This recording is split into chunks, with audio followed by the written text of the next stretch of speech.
Assalamu alaikum, I'm Aisha and you're watching Samaa News. Here are today's headlines. Canadian Prime Minister Mark Carney is trying to foster a new global trading order by working more closely with China and inking smaller trade deals, but faces constraints from Canada's still overwhelming economic dependency on the United States.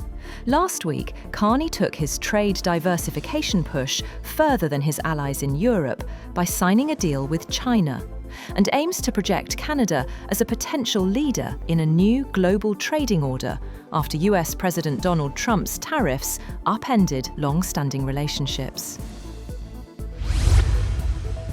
US President Donald Trump has declined to say whether he would use force to seize Greenland. When asked in an interview published by NBC News if he would use force to seize the island, the US president said no comment. When asked if he would follow through on plans to hit the European countries with tariffs without a Greenland deal, Trump said, "I will, 100%. Trump also said that Europe ought to focus on the war with Russia and Ukraine, not Greenland. Greenland's Prime Minister says the Arctic island will not be pressured amid renewed demands from President Donald Trump to cede sovereignty. Jens Fredrik Nielsen said Greenland would stand by dialogue, respect and international law, despite tariff threats linked to Trump's push. His comments follow protests in Greenland and Denmark as tensions grow between NATO allies.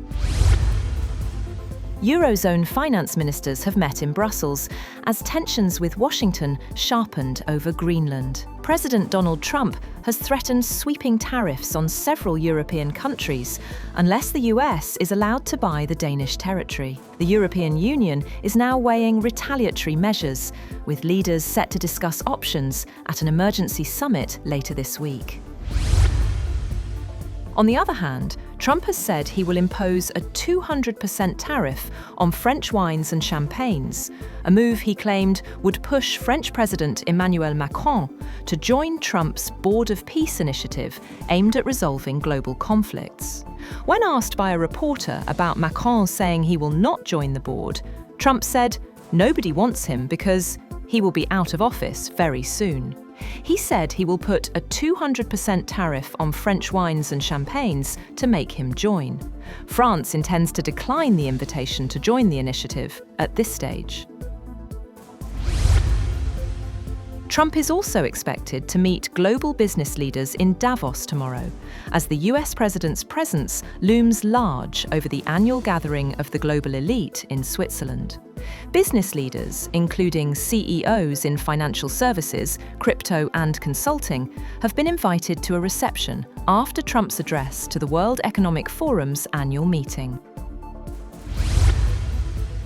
At least 7 people have reportedly been killed and 2 Chinese nationals injured in an explosion that struck a hotel in central Kabul. According to Chinese state media and Afghan officials, the blast hit the Shah-e-Noh district, one of the capital's most heavily guarded areas. Authorities say an Afghan security guard was among the dead, while an Italian NGO that runs a hospital in the Afghan capital puts the initial death toll at 7, with at least 13 others injured. Britain is considering a range of measures to better protect children online, including an Australian-style ban on social media for those below a certain age, and tougher guidance for use of mobile phones in schools. The government said it would examine evidence from around the world on a wide range of suggested proposals, including looking at whether a social media ban for children would be effective, and, if one was introduced, how best to make it work. Ministers will visit Australia to learn from their approach. That's all for now. For more updates, visit www.samaa.tv. Thank you for watching Samaa News.